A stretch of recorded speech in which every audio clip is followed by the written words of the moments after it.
Hi friends, welcome back to my another blog. আজকের ভিডিওটা একটু অন্যরকম, তো চলো ভিডিওটা স্টার্ট করি। আজকে কিছু প্রোডাক্ট তোমাদের সঙ্গে একটু শেয়ার করব, যেটা আমি নাইকা ফ্লিপকার্ট থেকে নিয়েছিলাম। ফার্স্টে এই বক্সটা তো তোমরা দেখতেই পাচ্ছ, এটা একটা নাইকার বক্স। এটির মধ্যে দুটো প্রোডাক্ট ছিল, একটি হচ্ছে বডি পলিশ আর একটি হচ্ছে বডি ওয়াশ, যেটি আমার ভীষণ পছন্দের।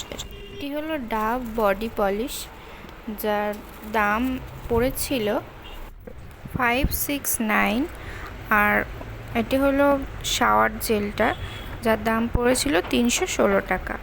আর নেক্সট আমি আমার সেকেন্ড বক্স হচ্ছে ফ্লিপকার্ট থেকে নিয়েছিলাম।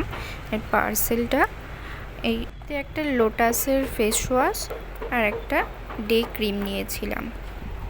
এটার দাম পড়েছিল 527 টাকা। আর নেক্সট এটি হলো ভি কেয়ারের 3টে ফেস মাস্কের সিট আমি অর্ডার করেছিলাম। মধ্যে এগুলো কি আছে, এগুলো হয়তো পার্সেল প্যাকিংয়ের জন্য দেয়। আর এই যে শিট মাস্কগুলো, তোমরা জানো সবাই স্যাফরন আর গোল্ড মিল্ক আমাদের স্কিনের জন্য কতটা বেটার। তো আমি অনেক রিভিউ দেখে এটা পার্সেলটা নিয়েছিল 174 টাকা। আজ আসি, দেখা হবে নেক্সট ভিডিওতে।